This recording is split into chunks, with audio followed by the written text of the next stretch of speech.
नमस्कार. ध्रुव IAS मध्ये आपल्या सर्वांचं स्वागत आहे. आजच्या भागामध्ये आपण नवीन प्रकरणाची सुरुवात करतो, जे परीक्षेच्या दृष्टिकोनातून खूप महत्वाचं. UPSC, MPSC कंबाईन परीक्षा याच्यामध्ये अतिशय महत्वाचं प्रकरण आहे. पूर्व परीक्षांमध्ये आणि मुख्य परीक्षांमध्ये सुद्धा याच्यावरती प्रश्न विचारले जातात. याच्यातल्या असणाऱ्या वेगवेगळ्या समित्या अतिशय महत्वाच्या आणि या समित्यांबरोबरच काही महत्वाच्या संकल्पनांचाही अभ्यास करावा लागतो, जेणेकरून हे प्रकरण आपल्याला पूर्णपणे समजलं पाहिजे. तर या दृष्टिकोनातून आपण विचार करूयात आणि याचबरोबर याच्यावरती आलेल्या प्रश्नांचाही आपण विचार करणार आहोत. तर सुरुवात करतोय आपण नवीन प्रकरणाला. पॉवर्टी अँड अनएम्प्लॉयमेंट, गरिबी आणि बेरोजगारी. दारिद्र्य या प्रकरणाचा आपण विचार करताना सुरुवातीला आपल्या सामान्य जीवनापासून विचार करा. तुम्ही आम्ही समाजामध्ये वावरतो. समाजामध्ये वावरत असताना आपण दारिद्र्य किंवा गरिबी या दृष्टिकोनातून एखाद्या व्यक्तीकडे पाहताना किंवा एखाद्या व्यक्ती समूहाकडे पाहताना कोणता विचार करतो? थोडासा विचार करा. कोणाला गरीब म्हणायचं? दारिद्र्य रेषेखाली एखादी व्यक्ती आहे असं आपण कोणाला म्हणू शकतो? किंवा समाजामध्ये आपण पाहतो गरीब श्रीमंत असा भेद आपल्याला दिसून येतो. हा गरीब श्रीमंत भेद पाहताना गरीब असं एखाद्या व्यक्तीला आपण म्हणतो, त्यावेळी त्याच्यामध्ये अशा कोणते घटक त्याच्याबद्दल घडलेले असतात व त्याच्याकडे असतात ज्याला आपण गरीब असं म्हटलं जातं. एखादी व्यक्ती आपण पाहतो की उत्पन्न खूप कमी आहे, चांगलं सामाजिक जीवन त्याला जगता येत नाहीये. त्याच्या मुलांचा जर विचार केला तर त्याच्या मुलांना चांगलं शिक्षण घेता येत नाहीये. तो जर आजारी पडला तर आरोग्याच्या सगळ्या सुविधा त्याला प्राप्त घेता येत नाहीयेत. एखाद्या प्रायव्हेट हॉस्पिटलमध्ये जाऊन त्याला त्या ठिकाणी ऍडमिट व्हायचं म्हटलं तरी 10 वेळा विचार करावा लागतो, कारण पैसे नाहीयेत. राजकीय स्वातंत्र्याच्या बाबतीत सुद्धा तेच. कोणी सांगेल ते ऐकायचं, उत्तर द्यायचं नाही. राजकीय स्वातंत्र्यच नाहीये. तशा प्रकारे तुम्ही आम्ही समाजामध्ये वावरताना या गोष्टींचा अभाव पाहतो. हे सगळं कशामुळे होतं? उत्पन्नामुळे होतं. उत्पन्नामुळं चांगले सामाजिक जीवन जगता येत नाही, स्वतःच्या मुलांना चांगलं शिक्षण देता येत नाही, आरोग्याच्या ज्या सुविधा प्राप्त करायच्या त्या आरोग्याच्या सुविधा स्वतःला प्राप्त करून घेता येत नाही आणि राजकीय स्वातंत्र्य सुद्धा प्राप्त होत नाही. अशा प्रकारे ज्यावेळी आपण दारिद्र्य असं म्हणतो, दारिद्र्य या शब्दाचा विचार करतो, त्यावेळी या सगळ्या घटकांचा विचार करावा लागतो. हे सगळं त्याच्याकडे आहे का? उत्पन्न, चांगलं सामाजिक जीवन, चांगले शिक्षण, आरोग्य, राजकीय स्वातंत्र्य हे त्याला प्राप्त झालंय का? या दृष्टिकोनातून हा शब्द महत्वाचा, तो म्हणजे दारिद्र्य. लक्षात आलं? दारिद्र्य आणि बेरोजगारी. सुरुवातीला या शब्दाचा अर्थ आपण समजावून घेतला की दारिद्र्य म्हणजे नेमकं काय, तर हे आहे. हो ठीक आहे, हे आपण विचार केला, पण युनोच्या दृष्टिकोनात पण आपल्याला विचार करावा लागतो. आंतरराष्ट्रीय संघटना, युनायटेड नेशन्स ऑर्गनायझेशन, संयुक्त राष्ट्र संघटना ज्याला आपण म्हणतो, त्या संयुक्त राष्ट्र संघटनेनं सुद्धा दारिद्र्याच्या घटकांमध्ये कोणकोणत्या घटकांचा समावेश आहे हे सांगितलंय. कोणाला म्हणायचं दारिद्र्य? एखादी व्यक्ती जर दारिद्र्यामध्ये असेल तर त्याच्याकडे कोणत्या घटकांचा अभाव असेल हे युनो सुद्धा सांगते. आपण म्हणूयात युनायटेड नेशन्स ऑर्गनायझेशन ही सुद्धा सांगते. काय म्हणते युनो? युनायटेड नेशन्सच्या मत असा आहे, जर एखाद्याकडे दारिद्र्य असेल, उत्पन्नाचा अभाव असेल, तर त्याला योग्य संधी प्राप्त होत नाही, त्याला समाजामध्ये मानवी प्रतिष्ठा प्राप्त होत नाही. आपण पाहतो येता जाता एखादा श्रीमंत व्यक्ती असेल तर त्याला आपण नमस्कार म्हणणार, पण एखादा गरीब व्यक्ती असेल, प्रामाणिक असेल, पण त्याला आपण नमस्कार म्हणणार नाही. उलट आपली अशी अपेक्षा असते की त्याने आपल्याला नमस्कार म्हटलं पाहिजे. मानवी प्रतिष्ठा प्राप्त होत नाहीये त्याला. तो कितीही प्रामाणिक कष्टाळू असला किती लोक नमस्कार म्हणतात नाही. युनो हेच म्हणताय, संयुक्त राष्ट्र संघटना ह्या दारिद्र्यामुळे होतंय काय? संधी प्राप्त होत नाही त्याला, शिवाय मानवी प्रतिष्ठा त्याला प्राप्त होत नाही, मानवी प्रतिष्ठेची पायमल्ली होत आहे. पुढे युनो म्हणते त्याला पुरेसं अन्न पण मिळत नाही, पुरेसे कपडे पण त्याच्या अंगावरती नाही आहेत. हे कुटुंब दवाखान्यामध्ये जाऊ शकत नाही आजारी असलं तरी. त्याच्या मुलांना ते चांगल्या शाळेमध्ये पाठवू शकत नाहीये. या कुटुंबाकडे जमीन सुद्धा नाहीये, भूमीही नाही आहे कुटुंब. त्याला काम नाहीये, उत्पन्नाचा अभाव आहे. आणि या सगळ्यामुळं त्याच्यामध्ये असुरक्षितता निर्माण झाली आहे. त्याचं भविष्य काय असेल याविषयी असुरक्षितता निर्माण झाली आहे. आणि या सगळ्या घटकांचा परिणाम त्याच्या मनावर झाला आहे आणि दुर्बलतेचं जीवन तो जगतोय. मग संयुक्त राष्ट्र संघटना सांगते की दारिद्र्याच्या घटकामध्ये या घटकांचा सुद्धा समावेश होतो. लक्षात आलं? सुरुवातीला आपण आपल्या दृष्टिकोनातून दारिद्र्याचा विचार केला, गरिबीचा विचार केला. यानंतर युनोच्या दृष्टिकोनातून युनो काय म्हणताय? संधी त्याला प्राप्त होत नाही, मानवी प्रतिष्ठेची पायमल्ली होते, समाजामध्ये प्रभावीपणे त्याला सहभागी होत नाहीये, त्याला पुरेसं अन्न नाहीये, कपडे नाहीये, त्याला आरोग्याच्या सोयी सुविधा प्राप्त होत नाही, तो दवाखान्यामध्ये जाऊ शकत नाहीये, त्याच्या मुलांना तो शाळेमध्ये पाठवू सुद्धा शकत नाहीये, त्याच्याकडे कोणत्याही प्रकारची जमीन नाहीये उदरनिर्वाहासाठी. आणि या सगळ्यामुळं त्याच्या भविष्याबद्दल असुरक्षितता निर्माण झाली आहे. आणि ह्या सगळ्याचा परिणाम त्याच्या मनावरती होऊन एक दुर्बलता त्याच्याकडे आलेली दिसते. या सगळ्या घटकांचा समावेश दारिद्र्यामध्ये होतो असं युनायटेड नेशन्स ऑर्गनायझेशन, संयुक्त राष्ट्र संघटना म्हणते. संयुक्त राष्ट्र संघटनेनं तर व्याख्या केली आहे की त्यांच्या मतानुसार कोण आहे दारिद्र्य, कोणाला गरीब म्हणायचं आहे. पण अशा प्रकारची व्याख्या जागतिक बँक सुद्धा करते, वर्ल्ड बँक.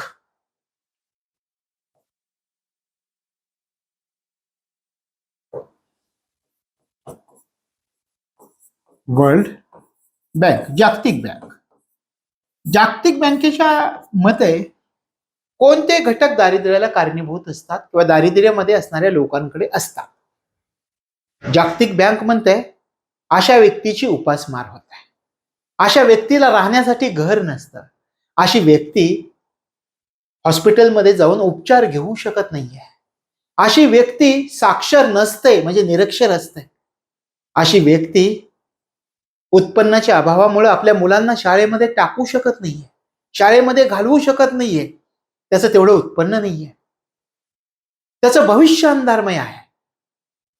त्याच्या पुढे जाऊन जागतिक बँक म्हणते की दारिद्र्य जर असेल तर त्याला पिण्यासाठी शुद्ध पाणी सुद्धा प्राप्त होत नाहीये, स्वातंत्र्याचा अभाव आहे त्याच्याकडे. या सगळ्या गोष्टी जागतिक बँकेनं सांगितलेल्या आहेत. दारिद्र्य म्हणजे काय लक्षात आलं? काय काय म्हणते? उपासमार, राहण्यासाठी घर नाहीये, तो उपचार घेऊ शकत नाहीये, तो साक्षर नाहीये, निरक्षर आहे, शाळेमध्ये जाऊ शकत नाहीये, बेरोजगार आहे, कोणत्याही प्रकारचं उत्पन्न नसल्यामुळं त्याचं भविष्य अंधारमय आहे, पिण्यासाठी त्याला शुद्ध पाणी सुद्धा प्राप्त होत नाहीये, स्वातंत्र्याचा अभाव आहे. अशा प्रकारे वर्ल्ड बँकेनं या दारिद्र्याची व्याख्या केली. आता आपण चर्चा करतो. सुरुवातीला आपण उल्लेख केला की आपल्या मते दारिद्र्य म्हणजे काय, समाजामध्ये तुम्ही मी फिरताना जे पाहतो त्याच्या आधारे आपण व्याख्या केली. त्याच्यानंतर या आंतरराष्ट्रीय संघटना, युनायटेड नेशन्स ऑर्गनायझेशन, संयुक्त राष्ट्र संघाच्या मते दारिद्र्य काय हे आपण अभ्यासलं, जागतिक बँकेच्या मते दारिद्र्य काय हे आपण अभ्यासलं. आणि हे जे आपण मुद्दे अभ्यासले ते तुमच्या नोटबुक मध्ये येणं गरजेचं आहे. थोडासा व्हिडिओ पॉज करून हे मुद्दे तुम्ही शॉर्ट मध्ये तुमच्या नोटबुक मध्ये घ्या, जेणेकरून तुम्हाला त्या संकल्पना स्पष्ट होतील. ठीक आहे? आता हे झालं दारिद्र्य म्हणजे काय. एखादा व्यक्ती दारिद्र्य रेषेखाली असेल, एखादा व्यक्ती गरीब असेल तर त्याच्याकडे कोणते घटक असतात याचा आपण विचार केला. जागतिक दृष्टिकोनातून आंतरराष्ट्रीय संघटनांची मतं सुद्धा विचारामध्ये घेतली, स्वतःची मतं आपण व्यक्त केली सुरुवातीला. आता दारिद्र्य रेषाची संकल्पना नेमकी काय आहे याचा आपण विचार करूया. या ठिकाणी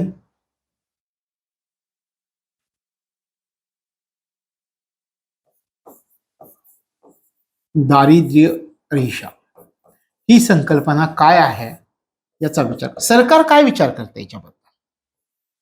सरकारने काही उपाययोजना केल्या त्याचाही आपल्याला विचार करायचा आहे. दारिद्र्य रेषा संकल्पना आपल्या देशामध्ये पूर्वी एक संकल्पना होती, त्या संकल्पनेमध्ये आता एक सुधारणा करण्यात आलेली आहे. उदाहरणार्थ पहा, 2004-2005 चा विचार करा. या 2004-2005 या वर्षापर्यंत सरकारचं एक विशिष्ट मत होतं, दारिद्र्य रेषा म्हणजे काय, दारिद्र्य म्हणजे काय. त्याच्यानंतर मात्र सरकारचे विचार बदलले. सुरुवातीला विचार करा, भारतामध्ये 2004-05 वर्षाचा आपण विचार करतो या ठिकाणी, की या वर्षापर्यंत सरकारची भावना काय होती. सरकारला असं वाटत होतं की लोकांकडे असणारा उत्पन्नाचा अभाव म्हणजे दारिद्र्य. 2004-05 पर्यंत सरकार काय करत होतं की उत्पन्नाचा अभाव आहे, त्यांच्याकडे ठराविक उत्पन्न त्यांना प्राप्त होत नाहीये, म्हणून ते दारिद्र्य मध्ये आहेत. तर दारिद्र्य म्हणजे काय ही संकल्पना 2004-2005 पर्यंत सरकारच्या मतानुसार काय होती हे आपल्याला विचारते. उत्पन्नाचा अभाव असं सरकार समजत होतं, उत्पन्नाचा अभाव अशी सरकारला वाटत होत. पण पुढच्या कालावधीमध्ये सरकारनं विचार केला. सरकारनं या 2004-05 पर्यंत काय केलं, सरकारला असं वाटत होतं की हे जे लोक दारिद्र्य रेषेखाली आहेत, गरीब लोक आहेत, त्यांचे आर्थिक स्रोत आपण वाढवले तर यांची गरिबी दूर होईल. आर्थिक स्रोत वाढवणे, आर्थिक स्रोत वाढवणे हे सरकारचं उद्दिष्ट होतं 2004-2005 पर्यंत.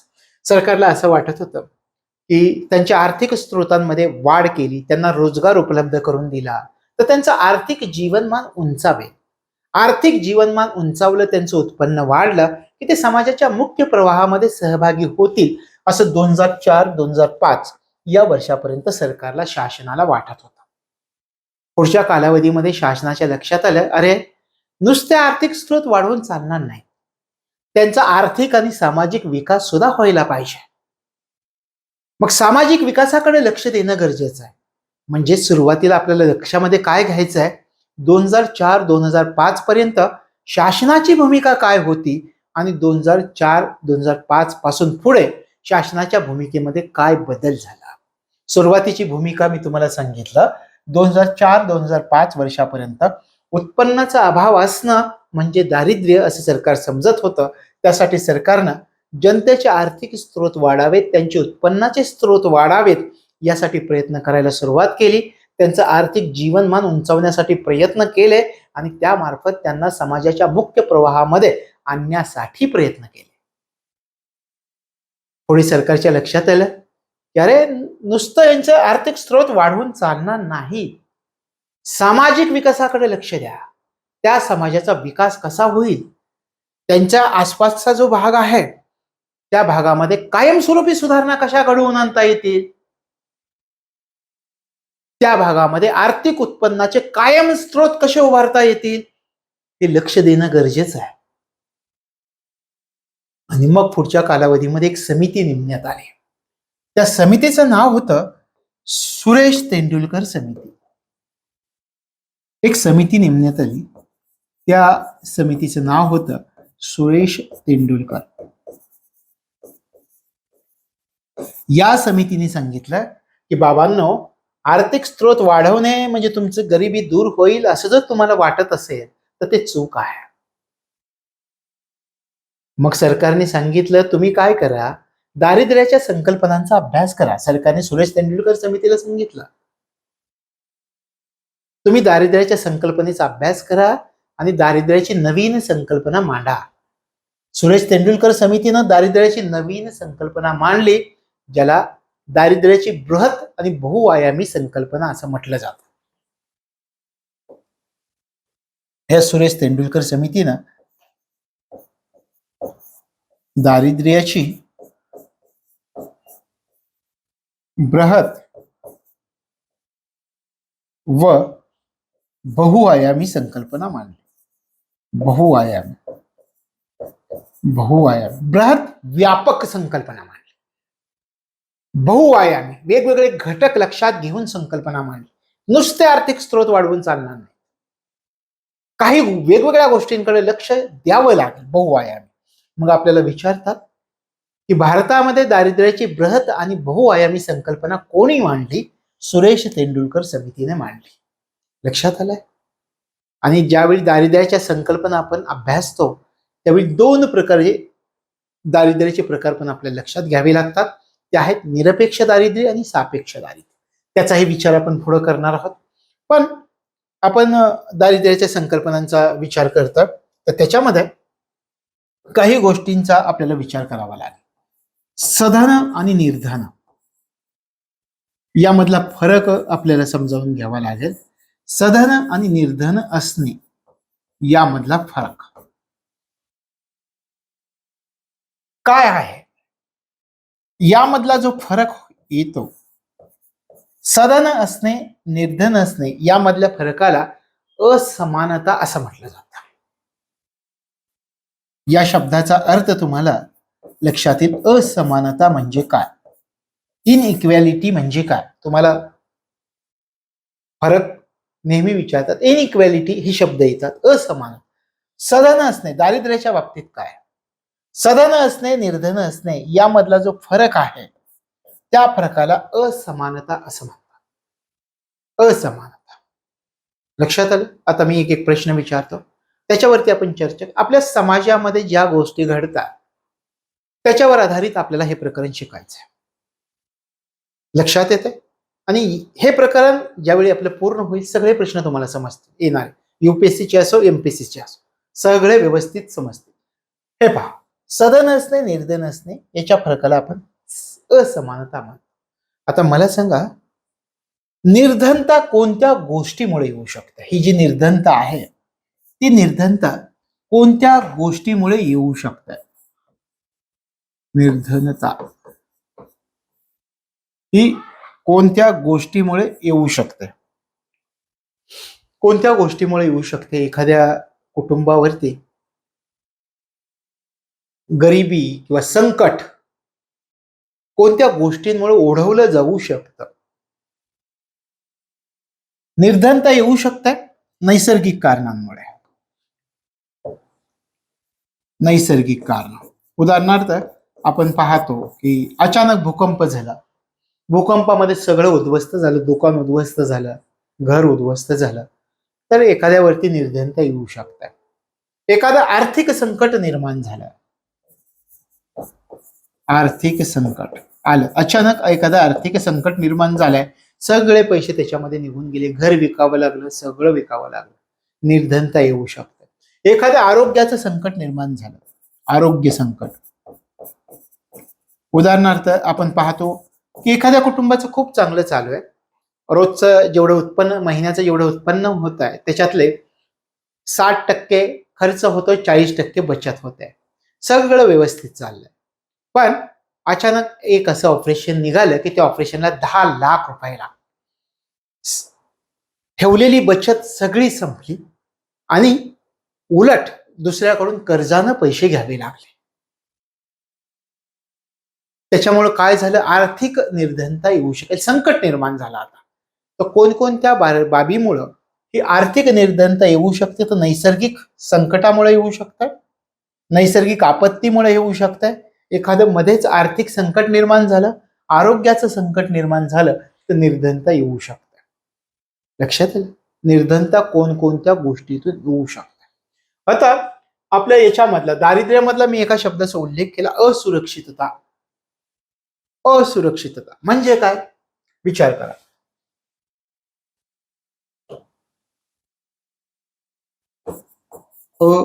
असुरक्षितता, असुरक्षितता याचा विचार करा. असुरक्षितता म्हणजे काय? पहा मी काय म्हणतो, असुरक्षितता. आता मी तुम्हाला व्याख्या सांगतो, कायमस्वरूपी लक्षात राहिली पाहिजे. लोकसंख्येमधला असा गट आहे जो सधन आहे.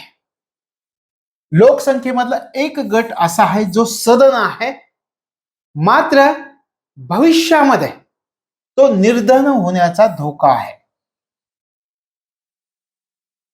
लोकसंख्येमधला असा एक गट जो सदा नाही, सध्या व्यवस्थित चाललंय, सगळं व्यवस्थित चाललंय, पण भविष्यात तो निर्धन होऊ शकतो. म्हणजे असुरक्षितता, सुरक्षितता नाहीये. आज चांगलं चाललंय पण उद्या गॅरंटी नाहीये. म्हणजे काय?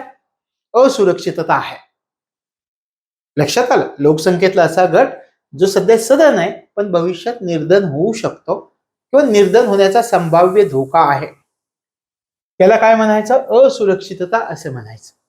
अशा प्रकारे आपल्याला ज्यावेळी दारिद्र्य रेषेमधली धोरणं आपण अभ्यासतो त्यावेळी या असुरक्षित गटाचा आपल्याला विचार करावा लागणार आहे. मग असुरक्षित हा शब्द काय आहे हे आपल्याला लक्षामध्ये ठेवायचं आहे. लक्षात आलं? आता आपण हे झालं सुरुवातीच्या काही संकल्पना समजावून घेतल्या. भारतामध्ये दारिद्र्याचं धोरण कसं ठरवलं जातं याचा आपण विचार करू. भारतामध्ये दारिद्र्य मोजण्याच्या कोणत्या पद्धती आहेत याचा आपण विचार करूया.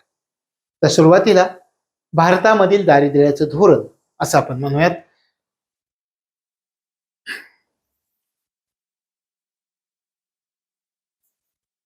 भारतामधील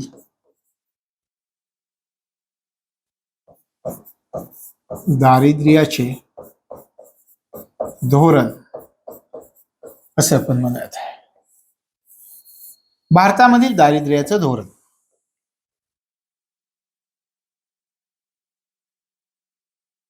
भारतामधील दारिद्र्याचं धोरण. भारताबद्दल दारिद्र्याचा विचार करतोय, एकदम लक्ष देऊन समजावून घ्यायचा, आणि एकदा समजलं की पुन्हा विसरणार नाही. सुरुवातीला विचार करा, भारतामध्ये दारिद्र्य मोजण्याच्या पद्धती कोणत्या आहेत? कसं मोजतात दारिद्र्य? आहे की नाही? आपण दारिद्र्याचा अभ्यास करतोय. दारिद्र्य भारतामध्ये कसं मोजतात?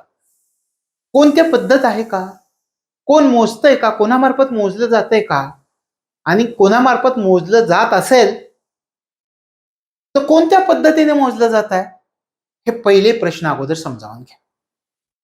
भारतामध्ये दारिद्र्य मोजलं जात आहे विशिष्ट निर्देशांक मोजून आणि प्रत्यक्ष शिरण गती करून, हेड काउंट रेशो, HCR असं त्याला म्हटलं. म्हणजे सुरुवातीला दारिद्र्य मोजण्याच्या पद्धती कोणत्या आहेत भारतामध्ये त्याचा आपण विचार करूया.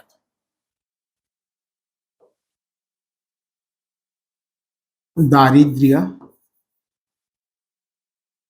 कोणत्या पद्धतीनं भारतामध्ये दारिद्र्य मोजलं जातं? दारिद्र्य मोजण्याच्या पद्धती कोणत्या आहेत?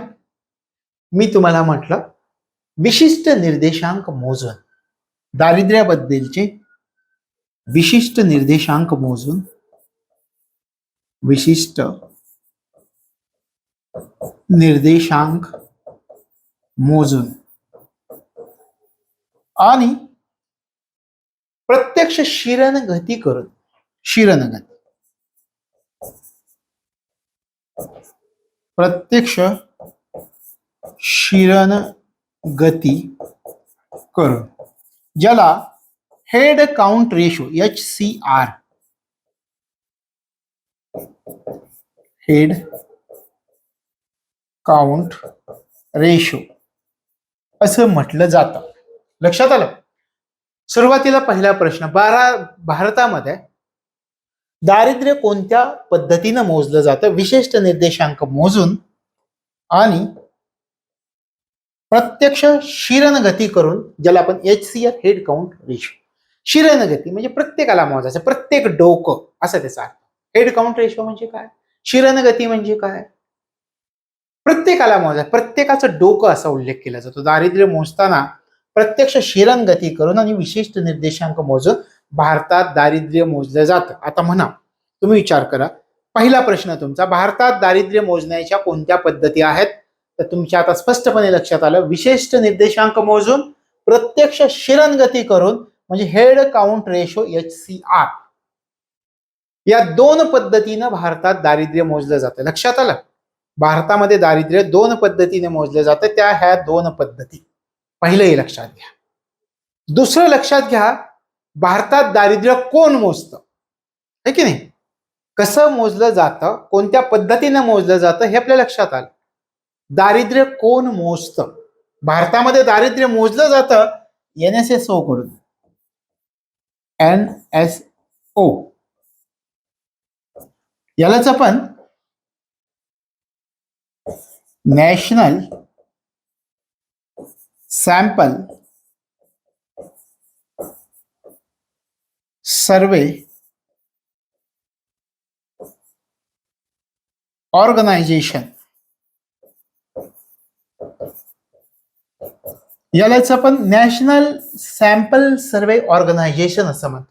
भारतामधील दारिद्र्य मोजण्याच्या पद्धती दोन. विशिष्ट निर्देशांक मोजून प्रत्यक्ष शिरनगती करून HCR हेड काउंट रेशो आणि NSSO. आता हे झालं पद्धती आणि प्रत्यक्षामध्ये भारतात दारिद्र्य मोजणारी संस्था कोणती असं विचारलं तर NSSO नॅशनल सॅम्पल सर्वे ऑर्गनायझेशन हे भारतातलं दारिद्र्य मोजतं.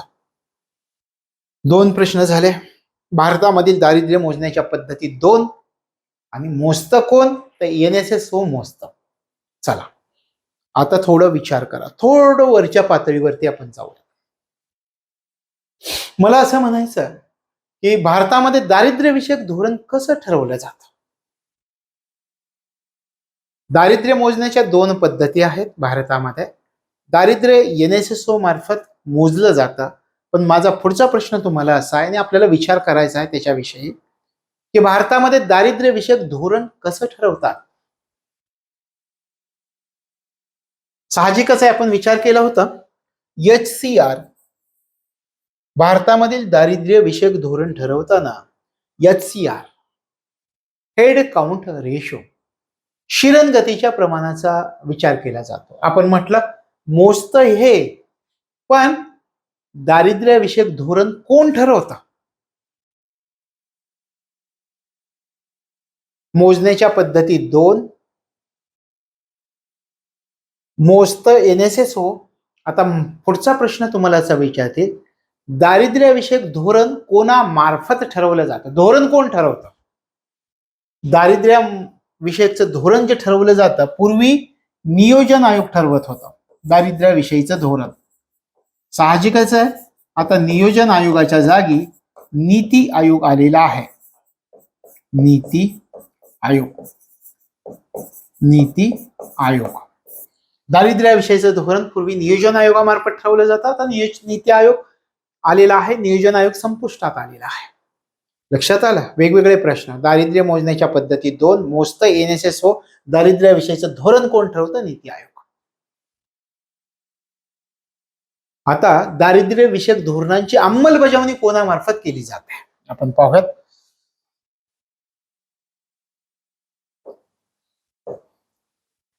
आपला मुद्दा दारिद्र्य विषयक धोरणांची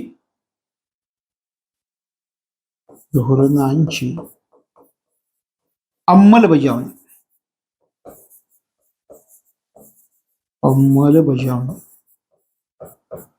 कोणामार्फत केली जाते? कोणामार्फत केली जाईल विचार करा. दारिद्र्य विषयक धोरणांची अंमलबजावणी ही कोणामार्फत केली जाते? ग्रामीण भागामध्ये आणि शहरी भागामध्ये दोन्हींचा विचार करायचा आहे. या ठिकाणी आपण दोन्हींचा विचार करूया. ही जी अंमलबजावणी केली जाते ती ग्रामीण भागामध्ये आणि शहरी भागामध्ये केली जाते. या ठिकाणी पहा, ग्रामीण भाग आणि शहरी भाग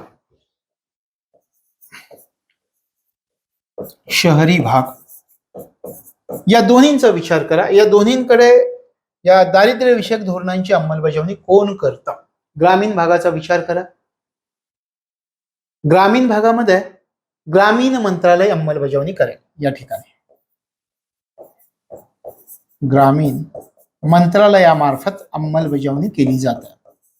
शहरी भागाचा विचार करा, कोण अंमलबजावणी करता? शहरी भागाचा जर तुम्ही विचार केला तर आवास आणि शहरी दारिद्र्य निर्मूलन मंत्रालय हे अंमलबजावणी करतं. आवास व शहरी दारिद्र्य निर्मूलन मंत्रालय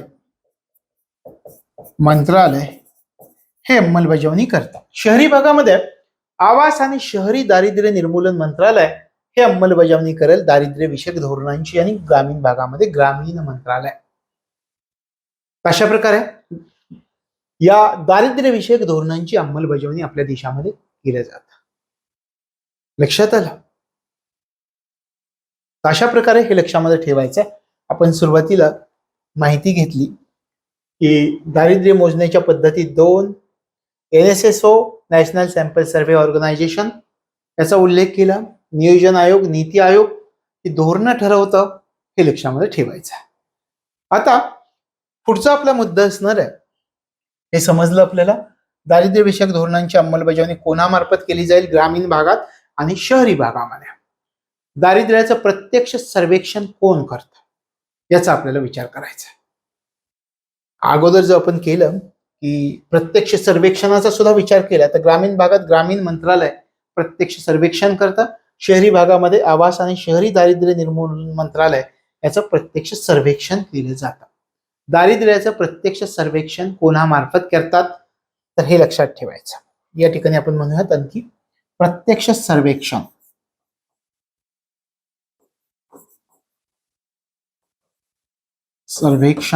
हे ग्रामीण भागात ग्रामीण मंत्रालय, शहरी भागात आवास आणि शहरी दारिद्र्य निर्मूलन मंत्रालयामार्फत केलं जातं.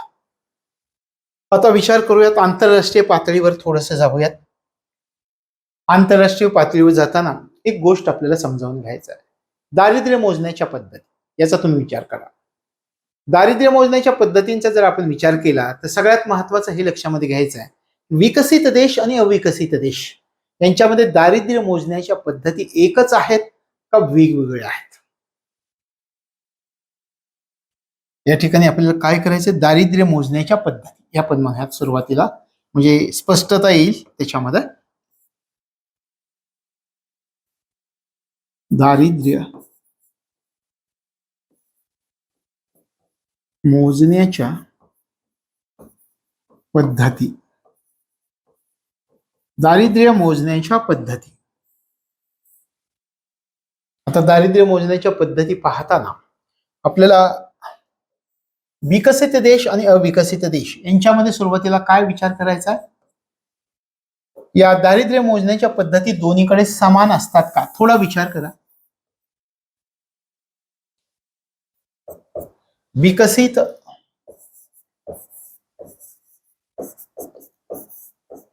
देश आणि अविकसित देश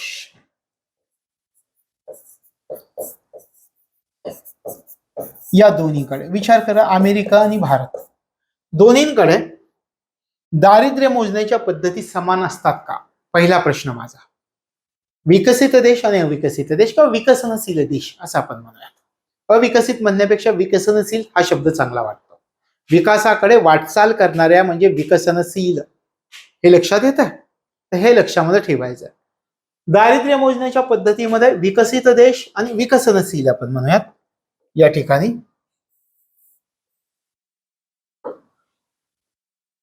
विकासाकडे वाटचाल करणारे देश विकसनशील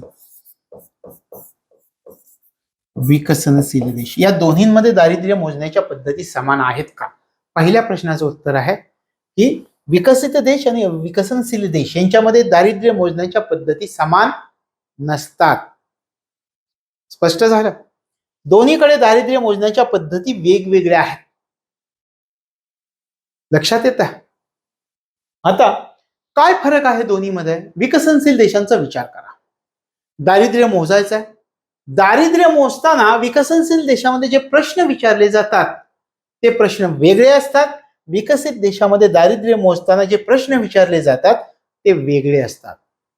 पद्धती वेगवेगळ्या आहेत, समान नाहीत, हे लक्षामध्ये ठेवायचं.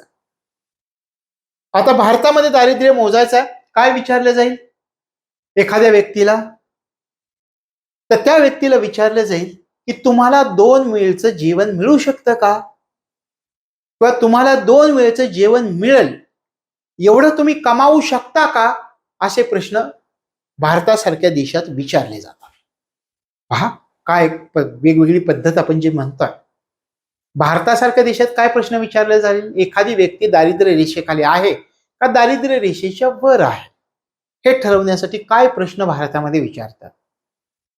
तुम्हाला 2 वेळचं जेवण मिळेल एवढं तुम्ही कमावू शकता का, हा प्रश्न भारतामध्ये विचारला जाईल. लक्षात यायचं आहे. आणि जर मग एखादी व्यक्ती 2 वेळचं जेवण मिळवू शकत असेल, ते इतपत कमावू शकत असेल, तर ती व्यक्ती एपीएल एपीएल म्हणजे अबॉव पॉवर्टी लाईन, दारिद्र्य रेषेच्या वर. एखादी व्यक्ती 2 वेळचं जेवण मिळणे इतपत कमावू शकत असेल, तर ती व्यक्ती एपीएल.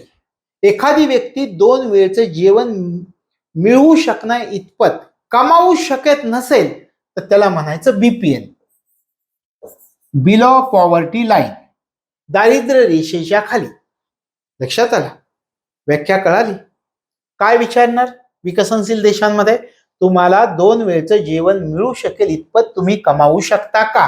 हा जर म्हटला कमावू शकतो तर तो एपीएल, हा जर म्हटला कमावू शकत नाही तर तो बीपीएल. अबॉव पॉवर्टी लाईन, दारिद्र्य रेषेच्या वर, बीपीएल बिलो पॉवर्टी लाईन, दारिद्र्य रेषेच्या खाली. तर हे एपीएल आणि बीपीएल हे संज्ञा तुमच्या लक्षात येतील. लक्षात आलं? कोण दारिद्र्य रेषेच्या वर आहे, कोण दारिद्र्य रेषेच्या खाली आहे.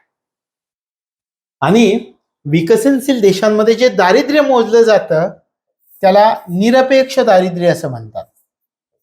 निरपेक्ष, विकसनशील देशांमध्ये जे दारिद्र्य मोजलं जातं त्याला निरपेक्ष दारिद्र्य असं म्हणतात.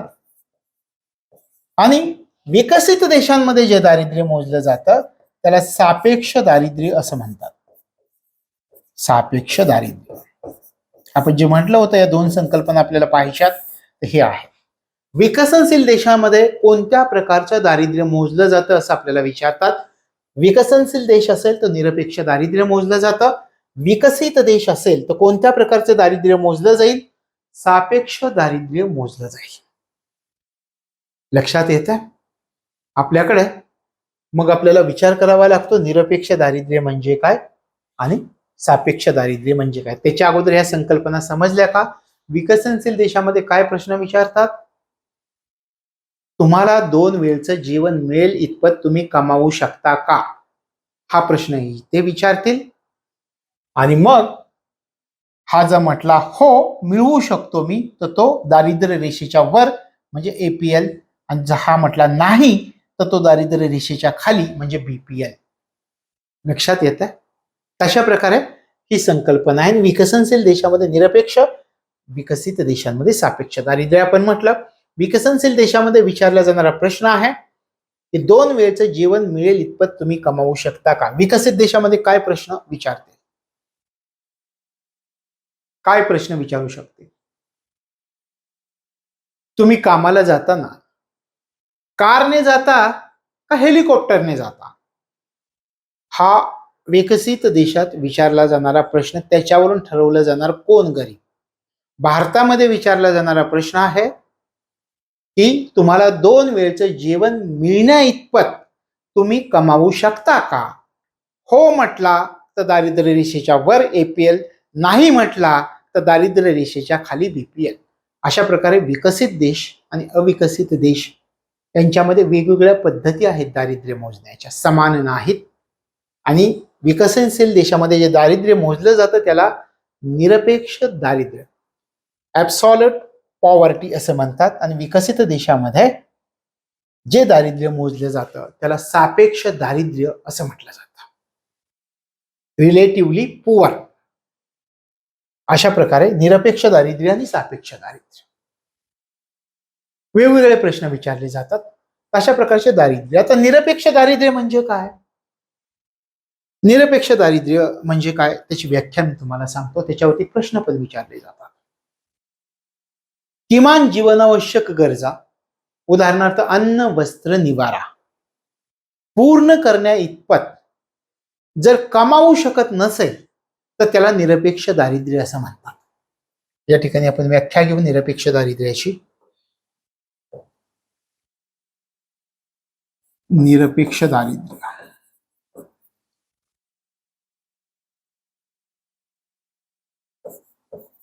निरपेक्ष दारिद्र्य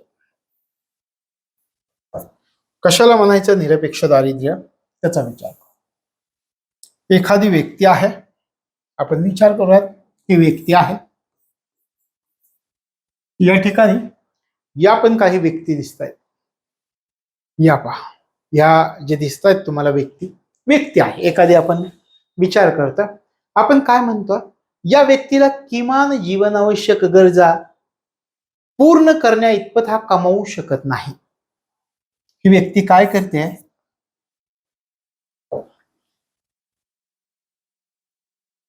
किमान जीवना आवश्यक गरजा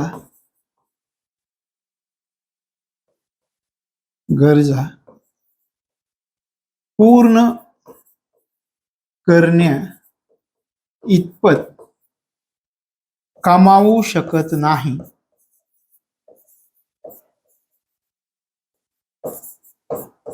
याला म्हणायचं निरपेक्ष दारिद्र्य. कोणत्या गरजा आपल्याला सांगता येईल, याच्या गरजा आहेत वेगवेगळ्या.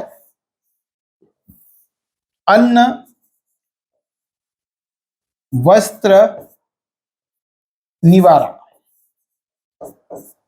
याच्या गरजा आहेत. या किमान जीवनावश्यक गरजा कोणत्या, अन्न, वस्त्र, निवारा. आणि व्यक्ती जर किमान जीवनावश्यक गरजा पूर्ण करण्या इतपत जर कमावू शकत नसेल तर त्याला निरपेक्ष दारिद्र्य असं म्हणतात. म्हणजे तुमची व्याख्या क्लिअर झाली.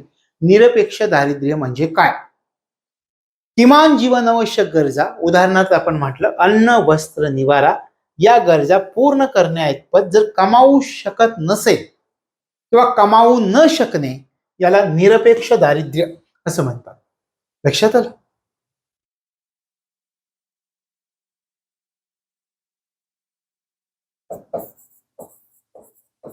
ॲब्सॉल्यूट पॉवर्टी असं याला म्हटलं जातं. निरपेक्ष दारिद्र्य, ॲब्सॉल्यूट पॉवर्टी, निरपेक्ष दारिद्र्य. लक्षात आलं. किती सोपं आहे पहा. किमान जीवनावश्यक गरजा पूर्ण करण्या इतपत कमावू शकत नसल्यास कमावू न शकणे याला निरपेक्ष दारिद्र्य म्हणायचं. म्हणजे ही व्यक्ती आपल्याला लक्षात येत आहे, अन्न, वस्त्र, निवारा या व्यक्तीच्या किमान जीवनावश्यक गरजा आहेत आणि त्या पूर्ण करण्या इतपत सुद्धा ही व्यक्ती कमावू शकत नाही, निरपेक्ष दारिद्र्यामध्ये आहे. जसं आपण निरपेक्ष दारिद्र्याचा विचार केला तसा सापेक्ष दारिद्र्याचा विचार करा. सापेक्ष दारिद्र्याची व्याख्या काय आहे, सापेक्ष दारिद्र्य कशाला म्हणायचं, सापेक्ष दारिद्र्य.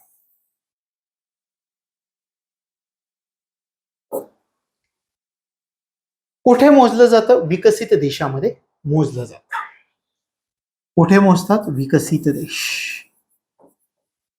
आपल्याला या ठिकाणी उदाहरण घेता येईल. उदाहरणार्थ अमेरिका. अमेरिकेमध्ये निरपेक्ष दारिद्र्य मोजलं जाणार नाही, सापेक्ष दारिद्र्य मोजलं जाईल.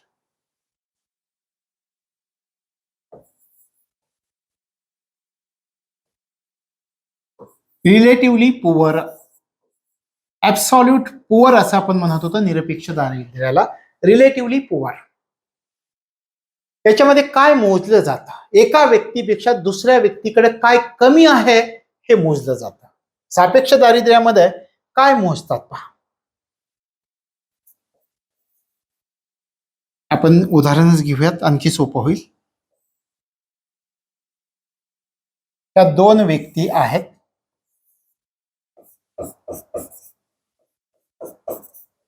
त्या दोन, एक आणि दोन व्यक्ती आहेत. काय मोजतात, एका व्यक्तीपेक्षा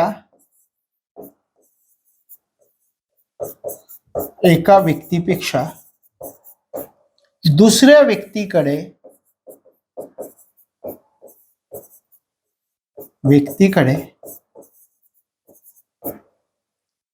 काय कमी आहे,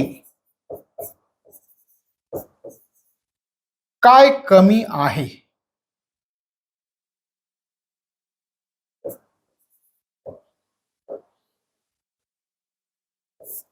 मोजले जाते. मोजले जाते. काय कमी आहे ह्याच्यापेक्षा तो गरीब. उदाहरणार्थ आपण विचार करूयात. सुरुवातीला संकल्पना लक्षात घ्या. विकसित देशामध्ये मोजलं जातं रिलेटिव्हली पुअर. आणि काय मोजतात एका व्यक्तीपेक्षा दुसऱ्या व्यक्तीकडे काय कमी. उदाहरणार्थ दोन व्यक्ती आपण विचारात घेऊयात. बिल गेट्स आणि मुकेश अंबानी. आपल्या दृष्टिकोनातून दोघं पण श्रीमंत आहेत, बरोबर आहे. आपल्या तुलनेत आपण दोघांनाही म्हणतो खूप श्रीमंत आहेत. बिल गेट्स आणि मुकेश अंबानी शेजारी शेजारी उभे केले. आता बिल गेट्स हे मुकेश अंबानी पेक्षा श्रीमंत आहेत, बरोबर आहे. उदाहरण घेतोय आपण मुकेश अंबानींपेक्षा. मग हे जर बिल गेट्स असतील, आपण म्हणूया बिल गेट्स असतील आणि मुकेश अंबानी असतील, मग विचार केला जाईल आता हे श्रीमंत आहे त्यांच्यापेक्षा, मग त्याच्यामध्ये विचार केला जाईल की बिल गेट्स पेक्षा मुकेश अंबानीकडे काय कमी आहे अशी तुलना केली जाते. त्याला म्हणायचं सापेक्ष दारिद्र्य. याच्यापेक्षा तो गरीब, पण ह्याच्याकडे याच्यापेक्षा संपत्ती जास्त, याच्यापेक्षा तो गरीब. म्हणजे एका व्यक्तीपेक्षा दुसऱ्या व्यक्तीकडे काय कमी आहे हे जे मोजलं जातं त्याला म्हणायचं सापेक्ष दारिद्र्य, रिलेटिव्हली पुअर. आणखी काय संकल्पना सांगता येईल या सापेक्ष दारिद्र्याविषयी?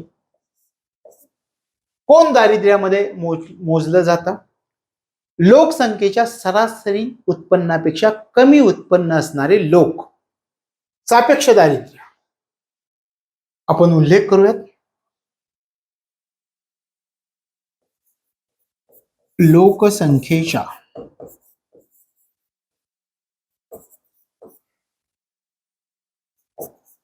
सरासरी उत्पन्नापेक्षा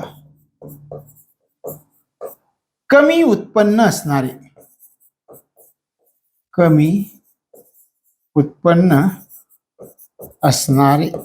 आता तुम्ही म्हणाल लोकसंख्येच्या सरासरी उत्पन्नापेक्षा कमी उत्पन्न असणार. उदाहरणार्थ अमेरिकेमध्ये $5,000 एवढं सरासरी उत्पन्न आहे.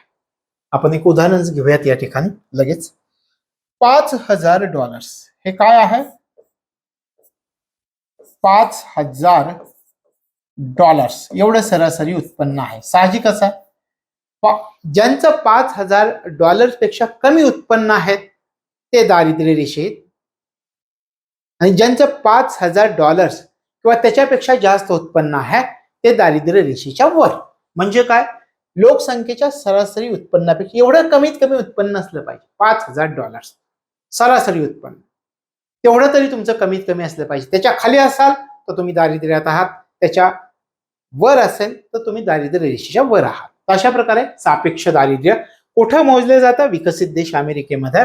काय मोजतात? याच्यापेक्षा तो गरीब ही संकल्पना वापरली जाते. एका व्यक्तीपेक्षा दुसऱ्या व्यक्तीकडे काय कमी आहे हे मोजलं जातं.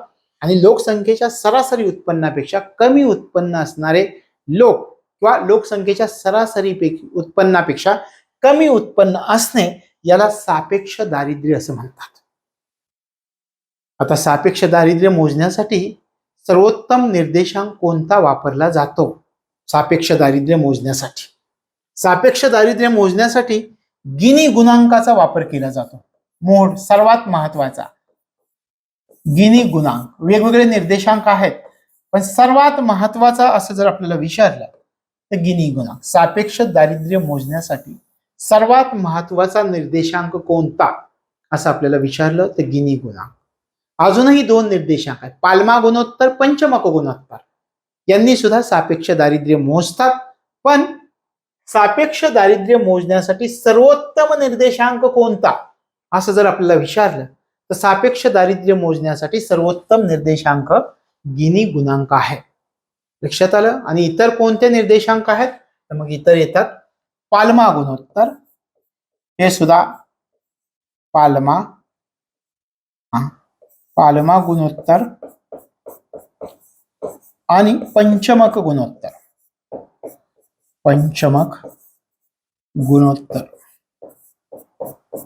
पंचमक गुणोत्तर लक्षात आलं? सापेक्ष दारिद्र्य मोजण्यासाठी सर्वोत्तम निर्देशांक कोणता? गिनी गुणांक.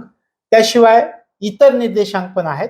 पाल्मा गुणोत्तर, पंचमक गुणोत्तर यांनी सुद्धा सापेक्ष दारिद्र्य मोजलं जातं. आता काही प्रश्न परीक्षेला येऊन गेलेत, मी तुम्हाला विचारतो. निरपेक्ष दारिद्र्याची व्याख्या आपण ऐकली आणि समजावून घेतली. निरपेक्ष दारिद्र्य किमान जीवनावश्यक गरजा पूर्ण करण्या इतकत कमावू न शकणे याला निरपेक्ष दारिद्र्य म्हणतात. याचा आपण अभ्यास केला. एमपीसीच्या पूर्व परीक्षेला एक प्रश्न विचारलेला होता.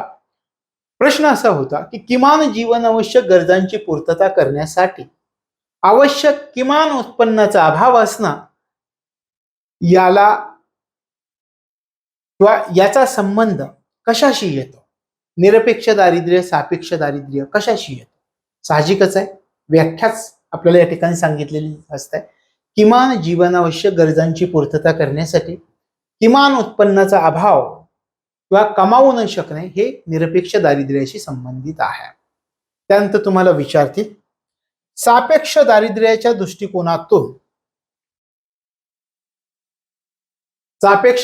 दृष्टिकोनातून कोणते निकष विचारात घेतले जातात असं तुम्हाला विचारलं. कोणते निकष विचारामध्ये घेतले? आपण लोकसंख्येच्या सरासरी उत्पन्नापेक्षा कमी उत्पन्न असणारे सापेक्ष दारिद्र्य. म्हणजे या ठिकाणी आपण काय लक्षात घेतलं? तर उत्पन्नाचं वितरण लक्षात घेतलं. पहा, उत्पन्नाचे वितरण, ह्याला उत्पन्नाचं वितरण कोणत्या प्रकारे आहे हे सापेक्ष दारिद्र्य ठरवण्यासाठी महत्वाचं आहे. त्याची उत्पन्न पातळी किती आहे हे लक्षात घेतात. म्हणजे सापेक्ष दारिद्र्यामध्ये काय लक्षात घेतात? विविध गटामधील उत्पन्नाचं वितरण किती आहे आणि उत्पन्नाची पातळी किती आहे हे लक्षामध्ये घेतलं जातं. आपल्याला विचारते सापेक्ष गरिबीच्या दृष्टिकोनातून कोणते निकष विचारात घेतले जातात? कोणते? उत्पन्नाचं वितरण आणि उत्पन्न पातळी हे विचारात घेतलं जातं. आपण म्हणूयात या ठिकाणी उत्पन्न पातळी किती आहे, या दोन गोष्टी विचारामध्ये घेतल्या जातात. हे तुमच्या नोटबुक मध्ये आलं पाहिजे. सापेक्ष दारिद्र्य मोजताना निकष कोणते? हे दोन निकष, उत्पन्न पातळी, उत्पन्नाचं वितरण, हे लक्षामध्ये घेतलं जातं. लक्षात येतं? अशा प्रकारे आपल्याला या ठिकाणी ह्या सुरुवातीच्या काही संकल्पना आपण या ठिकाणी समजावून घेतलेल्या आहेत. यानंतर भेटूया पुढच्या भागामध्ये. तोपर्यंत तुम्हाला तुमच्या अभ्यासासाठी मनापासून शुभेच्छा.